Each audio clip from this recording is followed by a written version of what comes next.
Yo les estoy compartiendo. Perfecto. Ya te di permiso de grabar, eh, Clau. Sí, gracias. No, a ti.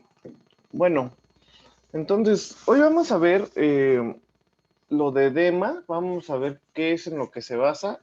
Todos los dos temas bueno, todas las 2 semanas o casi 3 que estuvimos viendo lo de líquidos, distribución de líquidos, composiciones corporales y todo eso, ha sido con el fin de poder entender la fisiopatología, más bien la patogenia de varias enfermedades que se van a complicar o que uno de los síntomas va a ser el edema.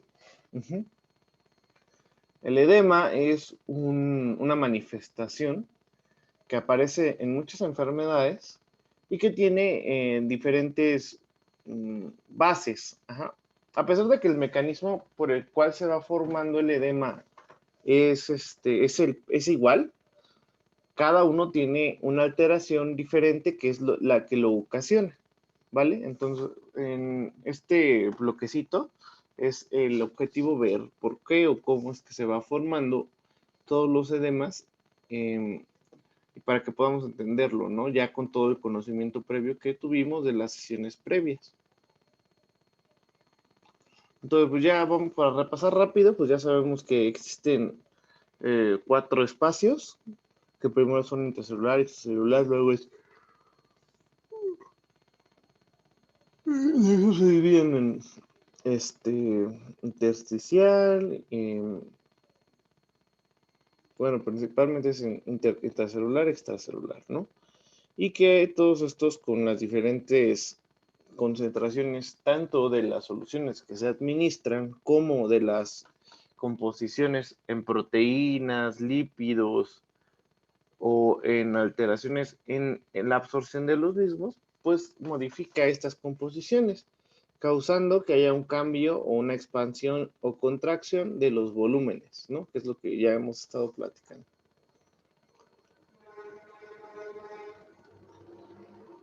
¿Esto qué quiere decir? Cuando hay contracción, aquí nos pone el estado normal, ¿no? Cómo está la osmolaridad y cómo va cambiando el volumen. Se supone que el volumen que es mayor siempre debe ser en el líquido intracelular, ¿no? Y que en el líquido extracelular está una menor proporción. Pero, por ejemplo, en la diarrea, ¿qué es lo que se va a perder? Pues lo que se va a perder en la diarrea es líquido extracelular, ¿no? Es líquido que se va a estar extrayendo de las porciones externas de las células, que va a ser causada, ya habíamos platicado, por diferentes mecanismos, ¿no? Uno puede ser por osmosis, es decir, que hay alguna sustancia que jale mucha agua hacia la luz intestinal, pero esta agua no la va a jalar de las células, sino la va a jalar del intersticio, que forma parte del líquido extracelular. Y en este caso, en las osmóticas, pues la principal molécula es, por ejemplo, en la intolerancia a la lactosa, ¿no? Que hay un azúcar que no se puede degradar, que se mantiene en la luz y jala agua.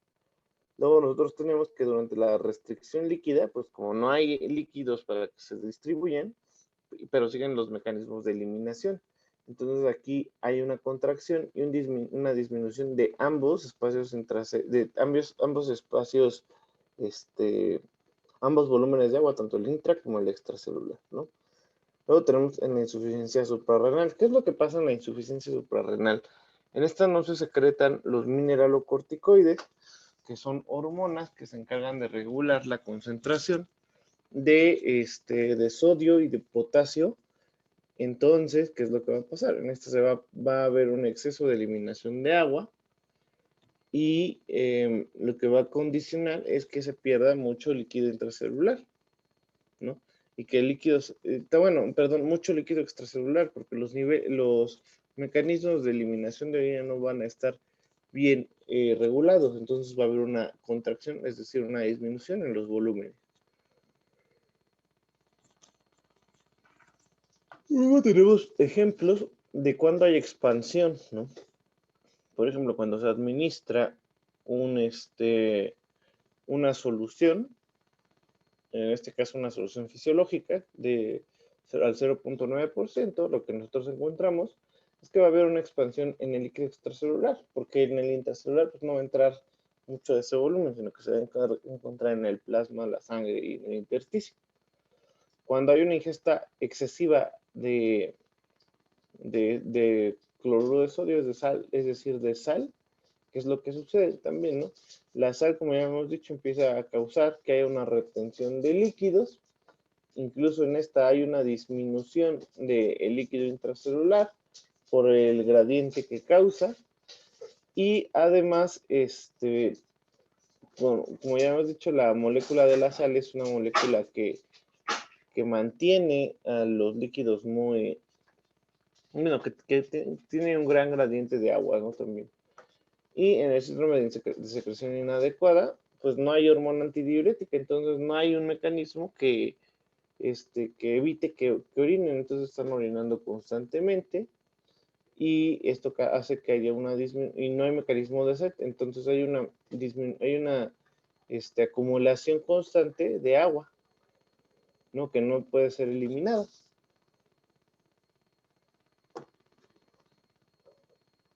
Bueno, aquí vemos en cuáles de ellas, aquí lo que nos importa es en cuáles hay o puede haber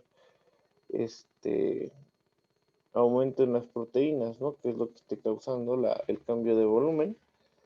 Ya ahorita vemos cómo se van modificando estos, pero también vamos a ver cómo también las alteraciones en las cantidades de proteínas van a modificar la distribución de estos dos volúmenes. ¿Estos por qué? Porque al final ustedes tienen dos circulaciones, ¿no? Una circulación venosa y una circulación arterial. Estas circulaciones, pues, tienen que comunicarse en algún punto, ¿sí? ¿Por qué? Porque la sangre, cuando ya se encuentra bien oxigenada, pues tiene que ser distribuida. Y ya cuando es distribuida, pues va dejando las moléculas de oxígeno junto con metabolitos, bueno, sí, pues con nutrientes a diferentes partes del cuerpo. Estos nutrientes pues, son aprovechados y se van sacando tanto los nutrientes que no se han acabado de deshacer junto con los residuos de los nutrientes que se han aprovechado y se tienen que sacar junto con el CO2. Y esto es a través de la circulación venosa. Entonces hay una parte de los vasos arteriales y de los vasos venosos en las que se unen y crean esto que se llama microcirculación. En la microcirculación, a diferencia de todos los demás vasos, estos pequeños capilares, que son los que tienen esta continuación, tienen grandes cantidades de fenestraciones, es decir, de hoyos, que permiten precisamente la entrada de líquidos del intersticio con residuos proteicos hacia la circulación nuevamente. Y esto es con base a qué tanta sea la concentración que hay en el vasito. Si en el vaso no hay una concentración suficiente, pues el agua se va a empezar a quedar retenida en los lugares que tengan una acumulación excesiva de algunos iones, así como de algunas proteínas. Y esto va a causar que se pueda generar o acumular tanta agua como haya de proteína. Y esto es porque también a este nivel se encuentran el drenaje linfático. En el drenaje linfático, pues también hay componentes que se encargan de la nutrición de varios elementos del cuerpo. Y también, pues, estos contienen proteínas, contienen nutrientes, contienen agua. Y también de estos vasos linfáticos, si la presión que se ejerce sobre ellos por parte de las proteínas hacia afuera, pues empieza a retener también líquidos.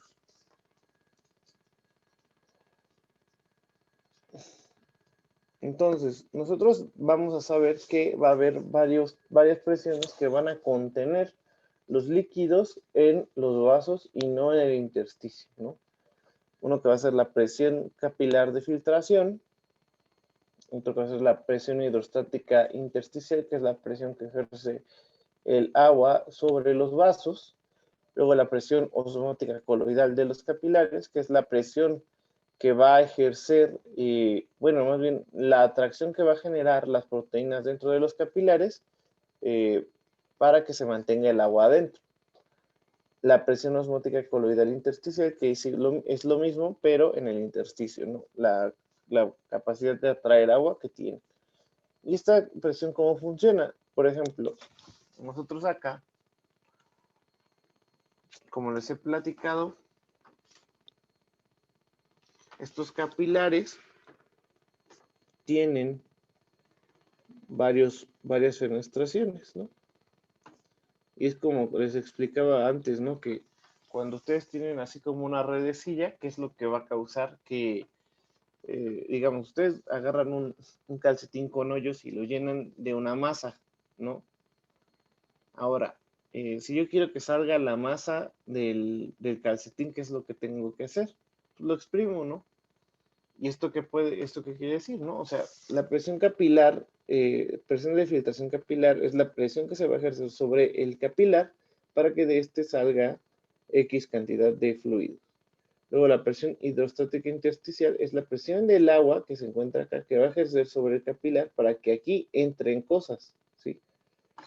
Luego tenemos la presión osmótica coloidal de los capilares, que es la presión que van a generar o que se va a generar por la atracción de diversas proteínas que se encuentran en el intersticio y que empiezan a traer agua hacia adentro, ¿no? Que esta sería la morada. Y luego tenemos la presión osmótica coloidal intersticial, que es lo mismo que la previa, nada más que esta presión se va a ejercer por las proteínas que se encuentran en el intersticio, que van a empezar a jalar agua de los capilares, ¿sí? Aquí principalmente lo que van a estar jalando todas va a ser agua, líquidos, ¿sí? No el agua pura, puede jalar el agua con electrolitos, claro. Entonces nada más será como para que sepan en qué sentido va cada una. Entonces esto está en un equilibrio muy fino que permite que aquí en el intersticio se quede cierta cantidad de agua y de nutrientes y que en el capilar lo mismo. Pero cuando se pierde estas presiones, alguna aumenta, alguna disminuye, pues va a condicionar a que haya una retención de líquidos. Y por eso es que se dice que los líquidos se retienen, porque empieza a haber un secuestro en este espacio intersticial y se empiezan a acumular ahí. Y como ya no hay una presión que facilite su salida, pues se siguen acumulando y es un círculo vicioso que va causando un aumento en el volumen, que lo vamos a ver manifestado como edema. Existe algo que se llama ecuación de Starling, que precisamente toma en cuenta estas presiones que estábamos comentando previamente y que con base a esto se determina que el agua se mantenga en un gran porcentaje en el capilar y muy poca en el espacio intersticial. Esto también es conocido como fuerzas de Starling y cuando alguna de estas fuerzas se pierde, empieza a haber una acumulación de líquido en el intersticio. Entonces, ¿qué es el edema propiamente? El edema es la presencia de un exceso de líquido en los tejidos corporales. El intersticio es el espacio que queda entre pues, los tejidos y las células, en el que se va a acumular el líquido y no le va a pasar pues nada, ¿no? Ni la célula la va a meter, ni se lo va a llevar el capilar, ¿no? O sea, va a estar ahí, volando, por así decirlo. Es una inflamación que propiamente no es inflamación porque no hay células inflamatorias, no hay es más bien una tumefacción, ¿no? Más que una inflamación. Porque no siempre hay células inflamatorias, ni citocinas, ni fiebre, ni temperatura, ni rubor. Ya habíamos quedado previamente que pues, la inflamación tiene que tener esos signos, ¿no? Si no, no es inflamación. Entonces, ¿qué tipo de edemas hay? Edema intracelular, que puede ser causado por hiponatremia, y depresión de sistemas metabólicos en los tejidos y nutrición inadecuada. O extracelular, que puede ser por una fuga normal del líquido del plasma o un bloqueo del drenaje linfático. Los mecanismos que van a contribuir a la formación de edema, pues ya habíamos dicho, ¿no? Cualquier alteración en las fuerzas que hemos contemplado en la ecuación estable, que son la presión de filtración, la presión osmótica del capilar, la presión osmótica del intersticio y la permeabilidad del capilar, ¿sí? Otra que puede contribuir al edema, como ya hemos dicho, como la red linfática se encarga de recoger también residuos celulares, proteicos y lipídicos. Si esta por alguna razón se obstruye, que puede ser porque una válvula esté fallando, porque esto funciona con un sistema de válvulas, puede ser porque hay algún estado inflamatorio, ahora sí. O también el cáncer puede hacer que se ocluyan estas redes linfáticas y que condicione que haya un aumento en la retención de tejido linfático. Bueno, pero en la retención de líquido linfático y se empieza a fugar, porque así pasa. Como no está pasando, pues empieza a fugar, se empieza a salir del vaso linfático hacia el intersticio y empieza a causar una acumulación. Y de hecho, luego ustedes van a ver que, por ejemplo, hay ciertos tipos de cáncer, como en el cáncer de mama, que cuando están muy avanzados empiezan a atacar o a afectar la red linfática y uno de las explicaciones es que empieza a haber bueno, más bien una de las manifestaciones es que del lado donde está el cáncer empieza a quedar o a haber un edema en toda la mano, en toda la extremidad.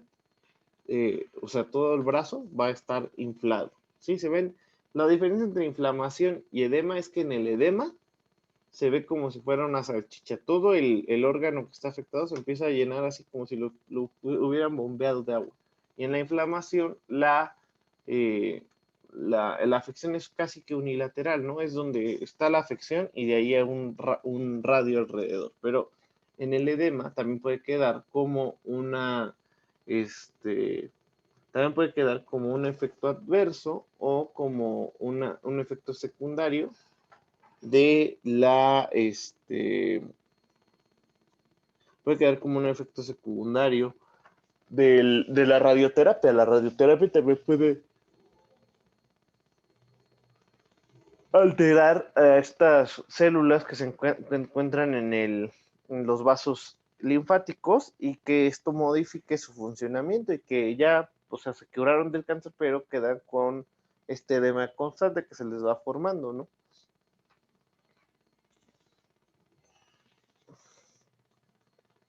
Ahora, ¿cuándo hay un aumento en la filtración capilar? Pues esto principalmente puede ser porque haya un aumento en la presión arterial, ¿no? Si yo aumento la fuerza con la que ¿cómo se determina la presión arterial? Primero, eso es importante que lo sepamos.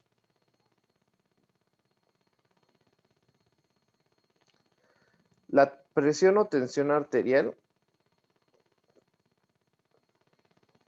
es determinada matemáticamente por dos cosas.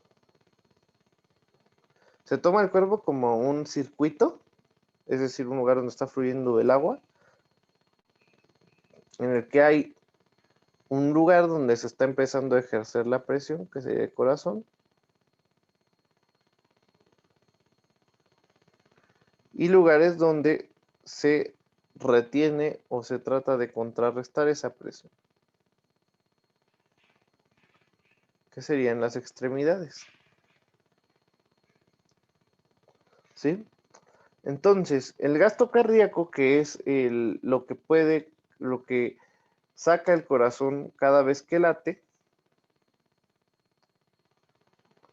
es un volumen que ejerce una presión, ¿sí?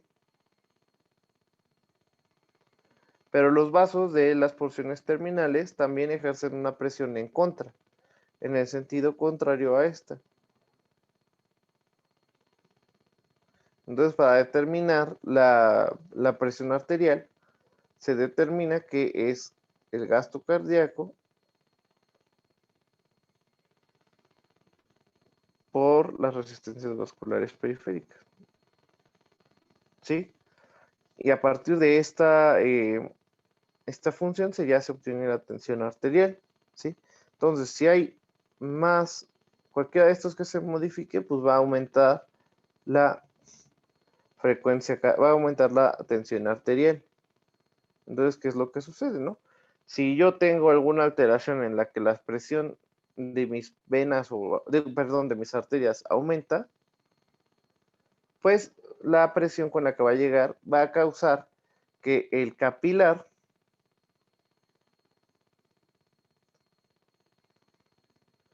filtre más líquido, ¿no? Porque aquí le está llegando con mucho más presión. Entonces, esto va a ejercer presión de líquido hacia afuera y va a empezar a fugarse líquido, ¿sí?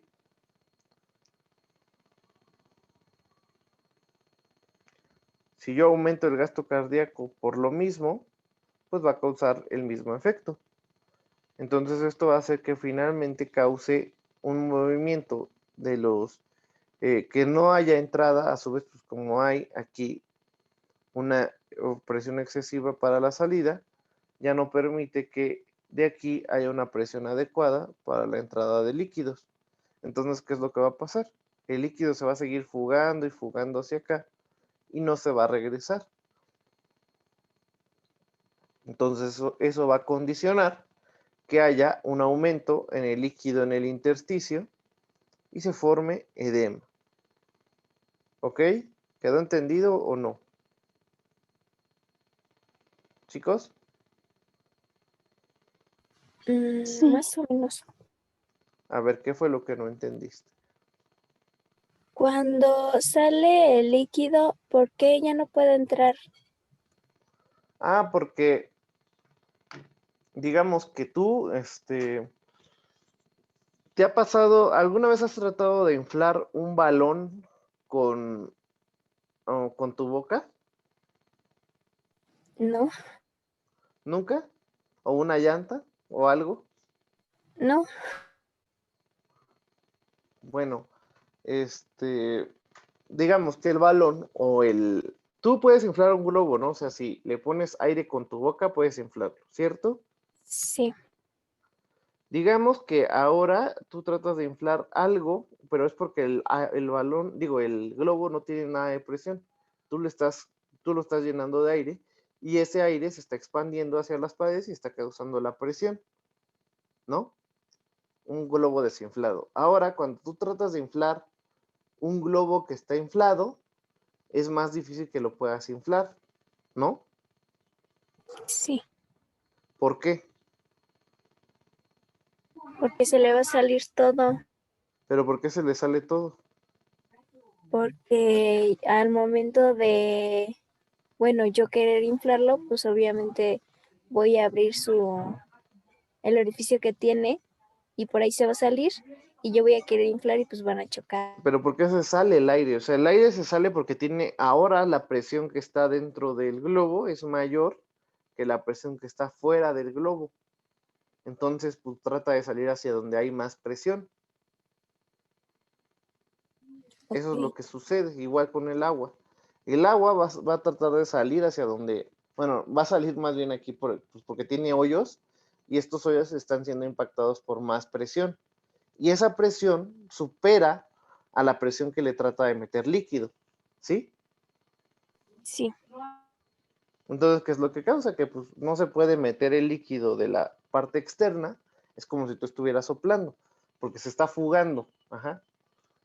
Entonces ya no entra porque va entrando el líquido, bueno, va saliendo del vaso a mayor presión de la presión que se está ejerciendo para que entre, ¿sí? ok, sí, Ahora nosotros vamos a ver que el edema también se clasifica de acuerdo a su ubicación. Cuando el edema es generalizado, generalmente es porque hay una disminución en la cantidad de proteínas en el cuerpo. ¿Y esto qué es lo que condiciona? Que el líquido se empiece a filtrar en todo el cuerpo, ¿sí? Se empieza a filtrar, entonces, ¿qué es lo que va a pasar? Se empieza a filtrar a varios espacios. Entre esos espacios, nosotros vamos a ver que el espacio abdominal es un gran continente de líquidos. Ajá. Por ejemplo, a los pacientes que tienen insuficiencia hepática, ellos, pues, el hígado se encargaba de la producción de albúmina, pero pues como ya no sirve, pues ya no produce tanta albúmina.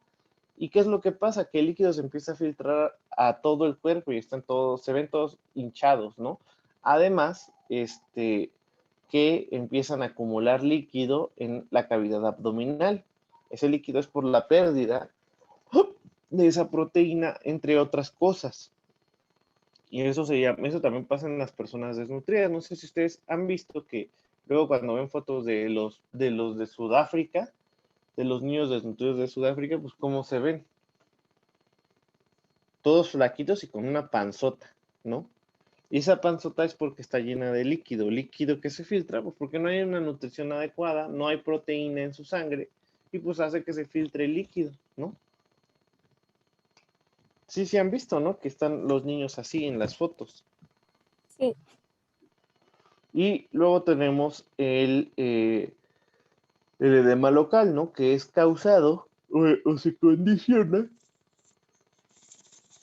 por diversas causas, ¿no? Entre ellas, pues nosotros vamos a ver que en la inflamación, por ejemplo, ahora sí, en un piquete de mosquito, pues hay una liberación de sustancias que van a causar una vasodilatación, y como hay una vasodilatación, ¿qué es lo que empieza a ver? A los hoyos que están en los capilares y en las venas y arterias se empiezan a hacer más amplios, y esto permite que el líquido salga más fácil y se retenga en esa zona particular. Entonces, por eso es que se va llenando de líquido el granito o lo que sea, ¿sí? Porque estos se empiezan a dilatar y hacen que las lesiones empiecen a llenarse de líquido. En el caso de la tromboflebitis, pues ahí hay una obstrucción por un émbolo de la vena, y pues ya no empieza a drenar. Entonces, ¿qué es lo que empieza a pasar alrededor de esa vena? Pues empieza a retener líquidos porque ya no hay un mecanismo para sacar el líquido de ahí, ¿no? Y eso condiciona o causa edema. ¿Vale? Cuando la presión coloidal capilar disminuye, que es lo que hemos estado viendo con la desnutrición, aquí generalmente lo que va a determinar a nivel de proteína plasmática que haya una contención de líquido, como lo vemos en la imagen, pues es la albúmina, ¿no? Es el que está en mayor concentración. Pero cualquiera de estas proteínas que disminuya puede condicionar que haya una mayor retención de líquido fuera. ¿Por qué? Porque ya no hay suficientes proteínas en el capilar que permitan la entrada del líquido desde el intersticio hacia el capilar. Estas proteínas lo que hacían es jalar agua. Entonces, cuando ya no están, pues aquí en el líquido intersticial también hay proteínas que las retienen ahí. Es mayor la presión que ejercen, bueno, la atracción que generan las proteínas en el intersticio que las que están generando el capilar, y por lo tanto aumenta el líquido que se retiene en el intersticio y vemos edema. Es aquí lo que estábamos platicando, ¿no? En la insuficiencia hepática grave hay una producción insuficiente de proteínas y eso condiciona edema. En la glomerulonefritis, en el glomérulo ya hemos dicho que es una red, es un sistema que se encarga de la filtración de la sangre y que funciona igual, ¿no? Con pequeñas fenestraciones, pequeños hoyos que permiten que de la sangre salgan algún contenido. Pero en la glomerulonefritis, más bien, sí, en la glomerulonefritis o en cualquier alteración o inflamación que haya a nivel de glomérulo, eh, condiciona que estas fenestras se hagan muy grandes. Y entonces, ¿qué es lo que va a pasar? Que no solo se va a perder agua y electrolitos, sino también van a eliminar o van a empezar a eliminar proteínas. Entonces, ¿qué va a pasar con las proteínas? Va a ser que todas estas proteínas que se eliminaron va a disminuir la presión coloidosmótica, que era la que ejerció las proteínas en los capilares, y por lo tanto eso va a condicionar a que el líquido se empiece a retener en los lugares terminales donde esté la unión entre los capilares, ¿no? La circulación capilar, porque ya no van a permitir que el agua de ahí se absorba hacia la sangre, ¿no? Luego, en la inanición por desnutrición, faltan aminoácidos para sintetizar proteínas plasmáticas, es decir, es desnutrición, que no permite que puedan formar globulina, albúmina o fibrina, y entonces esto hace que disminuya la concentración de proteínas y no se pueda llevar el líquido de ahí. perdón, ya vi que ya son las 8:02, entonces ya váyanse a su clase y nos vemos el miércoles. Les mando la diapositiva para que la vayan revisando, por favor. Sí, ¿Vale? gracias. Gracias. Sí, profe, Hasta luego. gracias.